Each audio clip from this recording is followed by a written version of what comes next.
On est peut-être peu, mais Harry Potter et l'Ordre du Phénix, c'est mon Harry Potter préféré.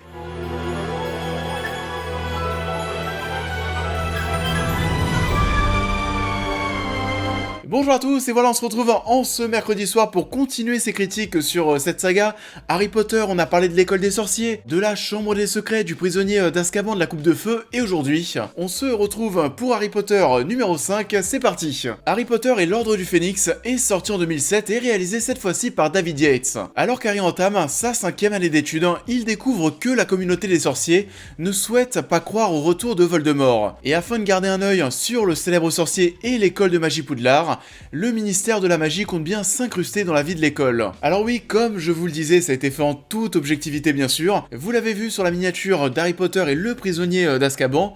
Oui, Harry Potter 3 est le meilleur Harry Potter. Tout à fait, oui. Mais c'est vrai qu'à côté de ça, l'Ordre du Phénix, c'est celui pour lequel j'ai le plus d'attache dans la saga, parce qu'on va y retrouver tellement de choses qui m'avaient vraiment plu dans les premiers opus, mais aussi de grâce à de nombreux passages sur lesquels je vais revenir qui sont spectaculaires. Et il y a certainement, oui, bien sûr, le moment qui m'a provoqué le plus beau petit orgasme que j'ai ressenti dans la saga.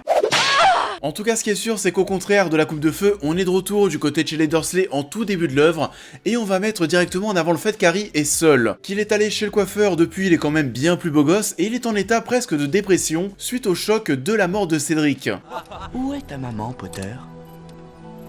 Elle est morte? Elle est morte? Elle est morte, Potter? Oh, elle est merde. Suite à tout ça, on va retrouver ce sentiment de peur déjà présent dans le prisonnier d'Azkaban avec la présence des détraqueurs. Harry va être renvoyé de Poudlard pour usage de magie en dehors de l'école, et la lumière va surgir de l'amitié. La lumière, on le rappelle aussi qu'il y avait une place forte dans le 3e long métrage, et à partir de là, je sais pas vous, mais je me suis retrouvé comme il y a 6 ans plus tôt devant l'école des sorciers, j'ai ressenti ce même sentiment de découverte. On va se rendre compte de nouveau qu'il y a tellement de magie en dehors de l'école, des choses cachées au sein même de notre monde de Moldu comme le chemin de traverse pour le premier film.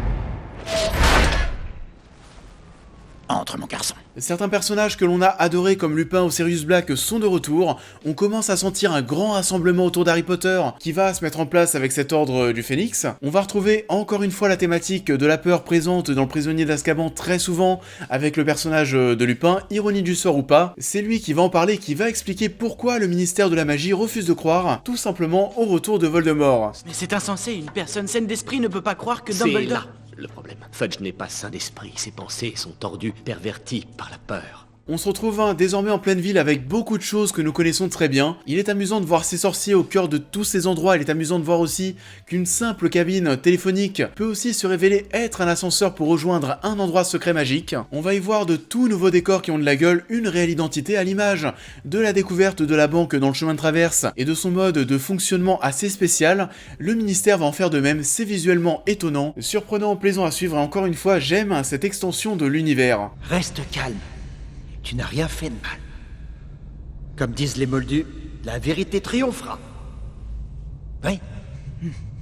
Et à partir de là, dans cette scène de jugement qui encore une fois va coller à notre réalité, on va y découvrir l'introduction d'un personnage qui va avoir une place extrêmement forte dans l'œuvre. Et il s'agit bien sûr de Dolores Ombrage. Dolores Ombrage, vous allez certainement vous demander si elle fait partie des personnages que j'ai aimé ou alors que j'ai détesté. Elle est le personnage que j'ai adoré détester. Faut quand même noter que depuis le tout début de la saga, on a eu affaire à chaque fois à des professeurs de défense contre les forces du mal qui ont marqué chacune de leurs œuvres respectives. Et pour la 5e fois de suite, on arrive encore à nous pondre un personnage qui à l'image va sortir du lot. Et pas besoin à vrai dire de cette tenue rose pour se faire voir parce que Dolores Ombrage va réussir à s'imposer coûte que coûte dans la vie de l'école, quitte même à couper la parole d'entrée à Albus Dumbledore. Améliorons ce qui doit être amélioré et supprimons les pratiques qui doivent être interdites.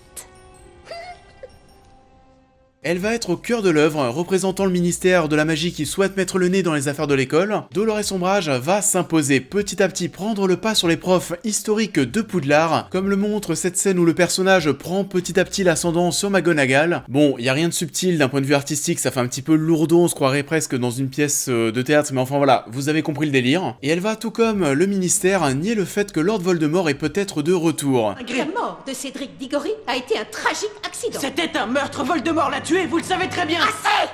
Vous viendrez me voir, Monsieur Potter. dans mon bureau. Je te raconte pas la partouze.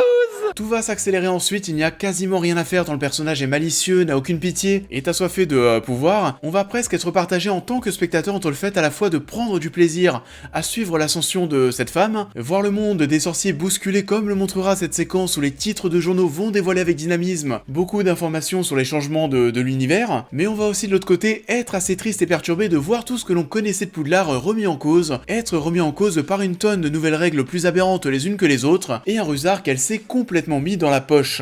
S'il vous plaît, vous ne pouvez pas faire ça. Bien sûr que si. C'est une pute. Y a pas d'autre mot, Dolores et Sombrage, c'est un super personnage qui a totalement marqué ce 5e film. Et du coup, avec tout ce bordel au sein de l'école, Harry va devoir une nouvelle fois prendre les choses en main pour faire front. Au contraire du long métrage précédent d'ailleurs, où justement on mettait en avant le fait qu'Harry dans cette histoire était littéralement en train de subir tout ce qu'il se passait, cette fois-ci, il va créer à l'image de l'Ordre du Phénix découvert en tout début de l'œuvre, l'armée de Dumbledore avec de nombreux amis. Au passage, Hermione va enfin se retirer le balai qu'elle a dans le cul. Et qu'est-ce qui se passera si Ombrage nous découvre? On s'en fiche. C'est vrai. C'est excitant de ne pas respecter le règlement. L'amitié et l'amour vont devenir de même de grosses thématiques dans l'histoire ayant pour but de remplacer la peur, cette peur qui habite de plus en plus Harry, la peur de finir comme Voldemort. Et c'est avec ça, avec tous ces liens au contraire de sa solitude en tout début de l'œuvre, qu'il va chercher à faire pencher la balance de son côté en ne restant plus seul. Mais malheureusement, Dolores, qui s'est alliée avec de nombreuses étudiants de Serpentard ainsi que Rusard, appelons-les les collabos, elle va découvrir cette armée de Dumbledore qui va lui-même se sacrifier et quitter l'école pour défendre Harry et ses amis.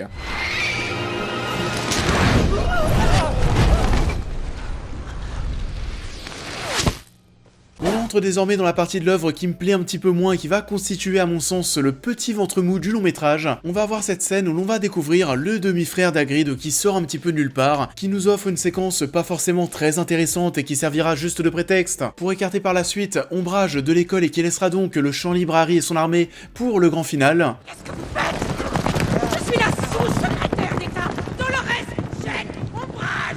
Et maintenant qu'on y est, parlons-en, l'acte final de l'Ordre du Phénix, et bah c'était du gros kiff. C'est du kiff. On va prendre une nouvelle fois plaisir à se retrouver au ministère, au département des mystères avec ses décors quand même assez sexy, et on va ressentir de la tension, de l'oppression dans cet endroit très sombre, illuminé simplement par Harry et ses camarades. Le réalisateur utilisera de même des plans en vue subjective pour nous installer à la place des yeux d'Harry dans cette gigantesque pièce. Et on va de même ressentir un petit peu plus par rapport aux opus précédents qu'on est vraiment dans un blockbuster.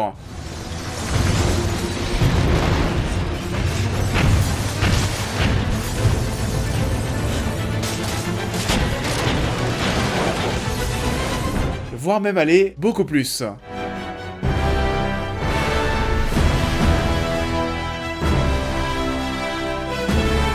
Le final d'Harry Potter et l'Ordre du Phénix se déroule en 3 actes dont le second va nous mettre au cœur de ce combat. David Yates, dont la réalisation est quand même assez simpliste durant toute l'œuvre, va nous offrir quelques plans assez plaisants avec cette caméra qui va se balader, qui va voltiger au cœur de tous ces affrontements, dans une pièce assez spéciale où malheureusement l'histoire, tout comme à la fin de la Coupe de Feu, va nous mettre face à la mort d'un personnage aimé de tous. J'ai tué Sirius Black. Et tu peux m'attraper? Et même avec tout ça, le climax n'est toujours pas atteint puisque l'acte 3 arrive. Celui qu'on ne voyait pas forcément arriver, mais oui, ce combat entre Voldemort et Albus Dumbledore est certainement le moment qui me galvanise le plus de toute la saga. On va y suivre un affrontement à la fois violent, très spectaculaire avec des choses que l'on n'a jamais vues, en tout cas pas à cette échelle, mais aussi et surtout un combat qui est blindé de classe où la musique, tout comme le temps, vont littéralement s'arrêter, et tout ça pour profiter de ces images et de ces sorts qui vont clairement nous impressionner.